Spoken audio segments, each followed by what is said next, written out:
Professor, estou com um A11, que não dá touch, tensão de 1.8 e as malhas de TP e 2C SCL tem tensão na condução reversa. Será que é problema na atualização? Vamos lá. A11. Deixa eu ver se eu encontro alguma coisa aqui do A11. A11, se eu não me engano, não temos esquema elétrico para ele, mas temos aqui o nosso salvador da pátria, Hard Solution, né? Ou solução de hardware. A11. É exatamente o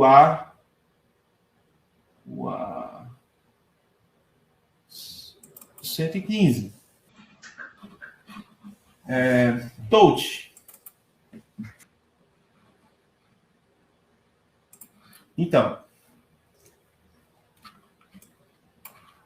estamos aqui com a placa do A11, beleza, pessoal? E na parte de touch, o que a gente tem? A gente tem uma malha de 1.8 volts, que é um VREG, certo? Tensão regulada LDO, que vem do Power Manager, certo? Toda tensão regulada, né? Tensão VREG, tensão LDO, vem do Power Manager, ok? Então, essa tensão VREG, ela vem aqui, é 1.8 volts, uma tensão, né, para o touch, bloco de touch aqui. Fora isso aqui, a gente vai ter duas malhas de barramento I2C, que são barramento de controle.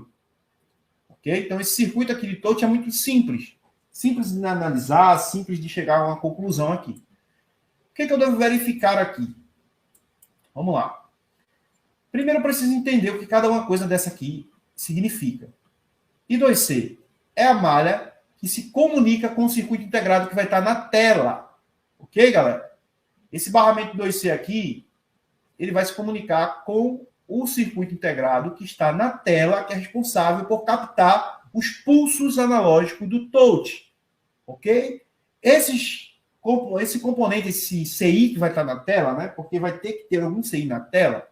Quando a gente tem I2C vindo para um conector aqui, é porque tem um circuito integrado depois aqui na frente. Então, se ele está vindo para a tela, tem que ter um CI aqui na tela, que vai se comunicar através do barramento de controle, certo? Um barramento de controle aqui, temos o bloco de SCL, que é o clock do barramento, certo? Que mede aqui, que vai marcar o tempo do pacote de dados aqui, né? Da comunicação em 2C, e a malha de SDA, que são dados, pacote de dados em 2C, onde vai haver a comunicação entre escravo, né, e o mestre, que seria CPU. CPU seria o mestre e os slaver são os escravos aí, dessa forma que se fala na eletrônica. Né?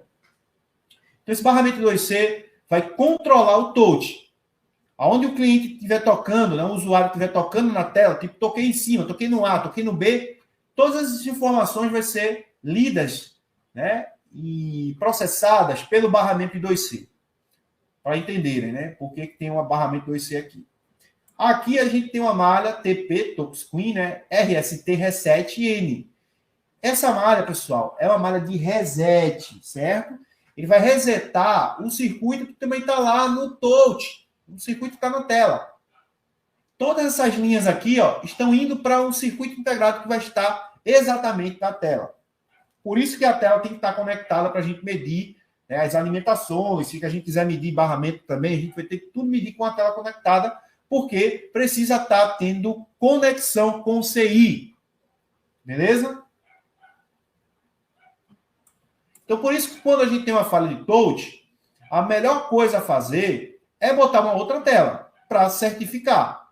Por quê? Porque se essas malhas aqui estão indo para esse circuito integrado, que estão indo para a tela, se o CI tiver com falha, o touch não funciona. Então, troca logo a tela, certifica que não é o CI da tela, né, que não é a tela, e ali vai estar com problema exatamente nessas linhas. Né? Então, eu já falei aqui do barramento, reset, vai resetar o CI que está na tela. Ok? Para entrar no mesmo ciclo da CPU. TP int N. TP é um touchscreen, né? Int de interrupção N. Ou seja, no momento que o usuário não está utilizando o touch, a CPU interrompe as linhas de touch para que não haja consumo de energia. Até, inclusive, né, provavelmente essa linha, que eu nunca fiz o teste nesse aparelho, mas provavelmente essa alimentação de 1.8 pode até sumir. Né? Tem touch que trabalha com duas alimentações. 1.8, que é a tensão de habilitação. Provavelmente essa tensão aqui é para habilitar o circuito integrado, certo? No caso desse circuito aqui. Mas existem outros circuitos de touch que tem duas alimentações. A alimentação de habilitação, certo? Perceba que aqui a gente não tem malha de enable. Então, provavelmente, esse 1.8 é a habilitação. E temos uma outra linha que alimenta o CI, que é, na grande maioria, 2.8 volts ou 3 volts, 3.3 volts, certo? Então, nesse caso aqui, a gente vai ter essas 5 malhas que a gente deve verificar. E eu posso exatamente vir aqui, ó, em diodo, certo? Na parte aqui, eu gosto de usar esse do Sunshine. Teste de diodo. E fazer uma verificação.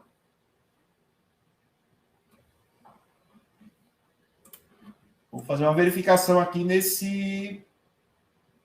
Oxi, cadê?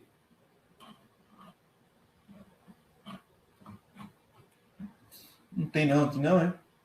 Esqueceram de botar aqui a condução reversa. Deixa eu ver se eu pego aqui do Fluke, se vai aparecer.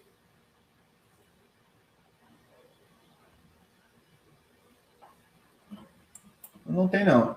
Esqueceram de colocar ou não quiseram colocar a condição reversa no CI aqui desse CI principal, né? Mas dá para a gente analisar sem CI mesmo.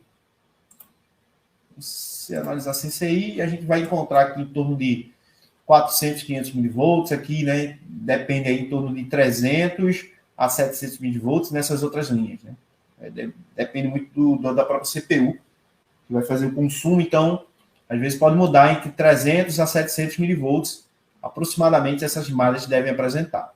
Se elas estiverem dando zero em condição reversa, então tem curto aqui, ok? Então você vai analisar por onde está o curto, né? E vai ver se está ligado a linha diretamente na CPU ou se tem passando por algum capacitor. Essas linhas aqui, ó, tanto de reset, interrupção, I2C, SDL, né, SDA, na grande maioria ela não vai passar por componente nenhum, né? Ela vai passar por dentro da placa até chegar à CPU, né, ao bloco aqui de touch. Então, fazer uma verificação em condição reversa para ver se tem essas malhas ligadas lá na CPU. Se tem essas malhas ligadas na CPU, então eu sei que não é só da fria, que a malha não está desconectada nem rompida, né, até chegar à CPU. Então, eu elimino, pelo menos até agora, a hipótese de ter aqui, por exemplo, um problema. Aí eu fico com essa malha de 1.8 volts. A de 1.8 volts, eu posso verificar aqui, ó, dessa saída aqui. Ligo o aparelho com a tela e verifico se tem 1.8 volts aqui. Se tem 1.8 volts aqui, então não é falha de alimentação, certo? Não é por falha de alimentação. Aí o que eu faço? Se eu tenho valores aqui e se eu tenho tensão aqui, então eu preciso passar um software, certo? Porque eu posso ter falha por software. Se eu tenho uma falha por software aqui, vai estar tudo funcionando perfeito e não vai ter touch. Agora, se, mesmo passando o software, o problema não é resolvido, então, galera, eu posso ter uma falha na minha CPU, certo? E não é rebale que vai resolver. Simplesmente ela pode ter parado o bloco do touch. Não está mandando mais informação em I2C, né? Pode ter falhado no processo do reset e alguma coisa do tipo, né? Então, tem reparo que a gente finaliza sem nem precisar fazer um rebalo na CPU, por exemplo. Você analisa e encontra a condição reversa aqui, perceba que essa linha não passa por ninguém. Ela vai até a CPU. Se ela tem valor, já era, cara. Já era. Ela está conectada à CPU. E a CPU, ela está conectando essas linhas diretamente ao circuito integrado na tela. Se você já trocou a tela, tem valor aqui, tem tensão na malha de 1.8 volts, fez software e não resolveu, então a falha está na própria CPU e por aí se dá fim, né, a essa análise, entrega o aparelho para o cliente e manda ele comprar outro. Beleza? Dessa forma aí que analisa.